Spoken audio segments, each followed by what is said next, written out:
কোন দেশেতে গেলা উইরা রে,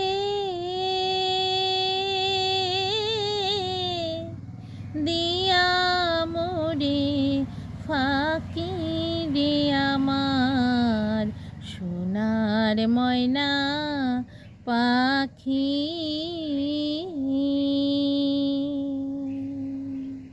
ইংরেজি হোক আর বাংলা হোক, কিন্তু আজকে তো একটা নববর্ষ, সেটা তো আর অস্বীকার করা যায় না, 1 জানুয়ারি। আর আমরা তো বাংলা হিসাবটাকে মনেই রাখি না, ইংরেজিটাই মনে রাখি। তাই সকাল সকাল হঠাৎ করে ভাবলাম যে আজকে একটু 2খানা মালপোয়া পিঠা করে নেই। আর যেই ভাবা সেই কাজ। দেখুন, বেটারটা তৈরি করে নিলাম একটু সুজি আর একটু আটা দিয়ে। আমি আবার ময়দাটা একটু অ্যাভয়েড করে চলি।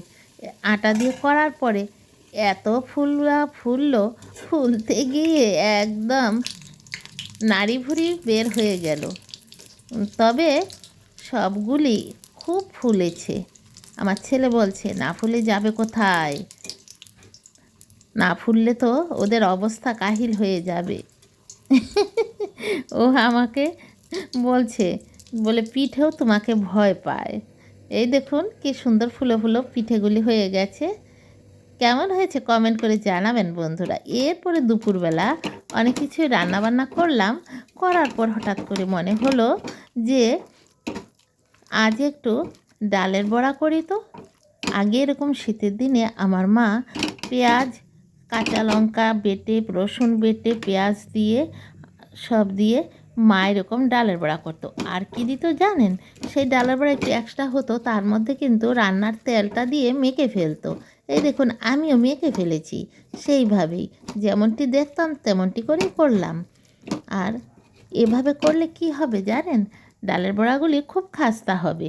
এই দেখুন, এখন আমি হাত দিয়ে দেব না, হাত দিয়ে না দিয়ে একটা চামচই নেই না। হাত দিয়ে বারে বারে দিতে গেলে হাতের মধ্যে শুকিয়ে থাকে, আমার ভালো লাগে না। এই দেখুন, চামচ নিয়ে নিলাম, চামচ দিয়ে অল্প অল্প করে করছি। আর আমি লোহার কড়াইয়ে কেন করি জানেন বন্ধুরা?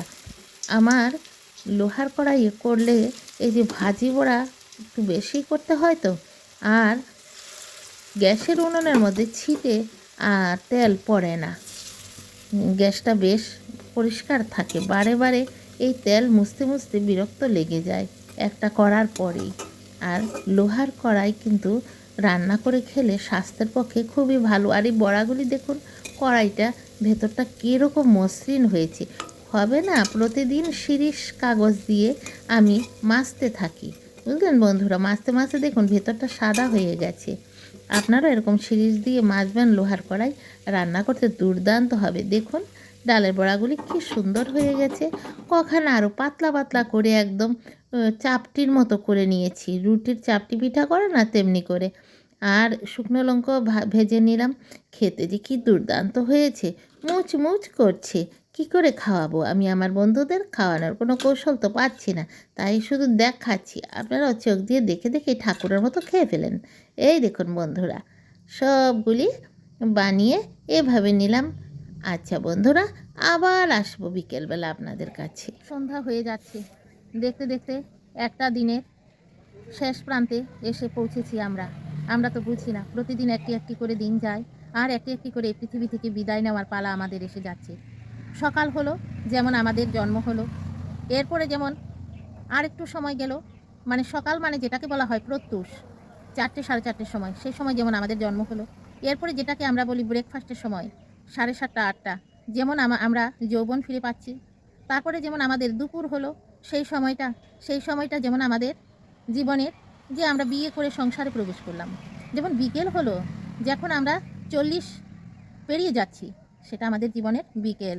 আর যখন আমরা ধীরে ধীরে 60-এর দিকে চলে যাচ্ছি, 60 পেরিয়ে, তখনই কিন্তু আমাদের রাত্রি হয়ে গেছে, এবং বেশ রাত্রি হয়ে যাচ্ছে। কারণ আজকালকার দিনের মানুষরা না খুব তো কর্মব্যস্ত থাকে, আর সংসার সংসার করে ছেলে মেয়ে পড়াশোনার এত চাপ থাকে, এতে কিন্তু প্রায় প্রতিটা লোকেরই দেখা যায় যে সুগার বা হার্টের পেশেন্ট হয়েই যাচ্ছে।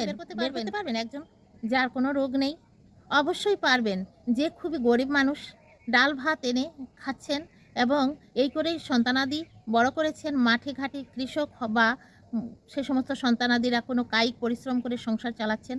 ওদের এত বাসনা নেই, ওদের এত সংসারের চাপ নেই।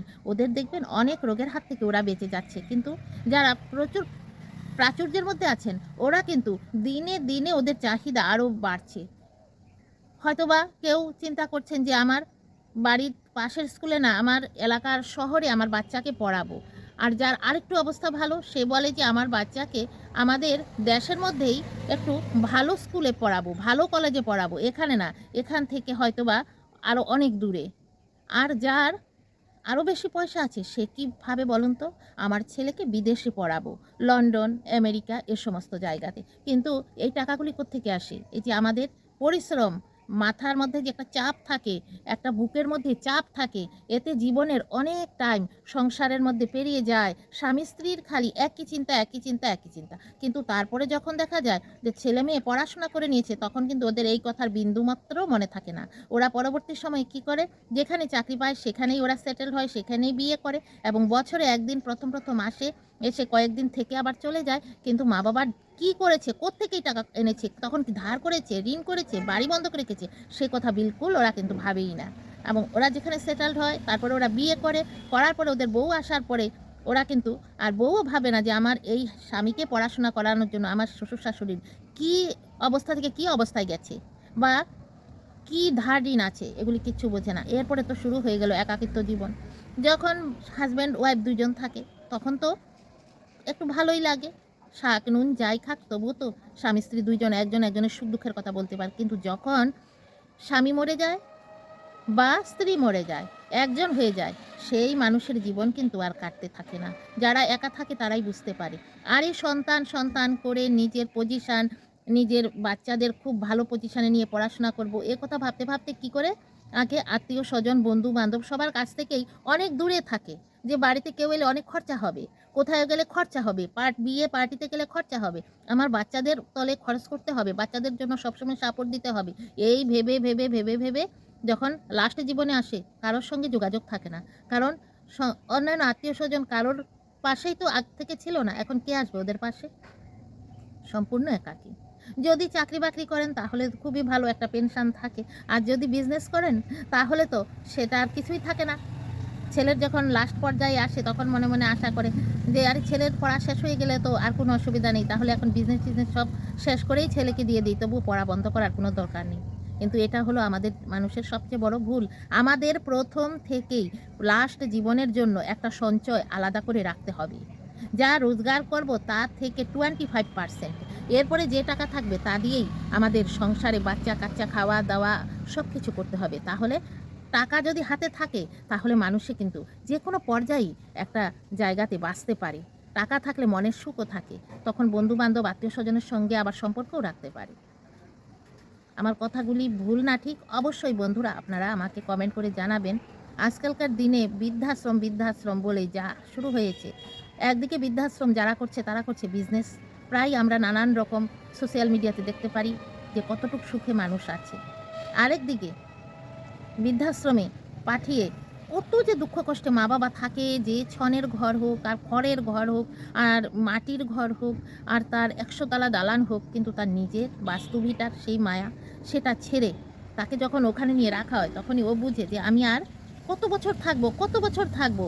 ছেলে যদি টাকাও দেয়, যেমন ইন্স্যুরেন্সের প্রিমিয়ারের মতো, ছেলে আগে হিসাব করবে আর কত বছর দিতে হবে, কত বছর দিতে হবে। কত বড় অপমান! নিজের বাড়ি থেকে বিতাড়িত হওয়া, এটা কি সুখ? এটাকে আনন্দ, এটাকে হাসি মুখে কেউ মানতে পারে? এই কারণে আমি সবসময় দোয়া করি, আশীর্বাদ করি যে মানুষ যতক্ষণ সে কর্মক্ষমতায় থাকে, ততক্ষণই সকল মানুষই বেঁচে থাকার অধিকার থাকে, আনন্দ থাকে এবং বেঁচে থাকার জন্য উপযুক্ত। যখন কর্মক্ষমতা হারিয়ে ফেলার সময় হয়ে যাবে, তখন যেমন কোনো হসপিটাল বা কোনো স্বাস্থ্যকেন্দ্রে না গিয়ে হঠাৎ মরে যাক, যেমন কোনো সময় স্বাস্থ্যকেন্দ্রে গিয়ে কোনো রকম ডাক্তার দেখানোর সুযোগ না হয়। এটাই আজকে আপনাদের সঙ্গে শেয়ার করলাম। কেমন লাগলো সবাই অবশ্যই আমাকে কমেন্ট করে জানাবেন। এখানেই আজ আমার ভিডিওটি শেষ করে দিচ্ছি। যদি কারোর আমার নতুন দেখছেন, এই ভিডিওটা অবশ্যই সাবস্ক্রাইব করে বেল আইকনটা প্রেস করে একটা লাইক দেবেন। সবাই ভালো থাকবেন, সুস্থ থাকবেন। আর সকল বন্ধুদের যারা এতক্ষণ পর্যন্ত আমার ভিডিওটি দেখেছেন, আমার পাশে রয়েছেন, প্রত্যেকে একটি করে লাইক দেবেন এবং আপনাদের অসংখ্য অসংখ্য ধন্যবাদ। দৈনন্দিন জীবন চ্যানেল 2 এর পক্ষ থেকে নতুন বছরের এই আজকে প্রথম ভিডিও, এবং আপনারা আমাকে খুব ভালো করে একটু সাপোর্ট দিন। আমি আপনাদের পাশে আছি আর আপনারাও আমার পাশে থাকুন। টাটা।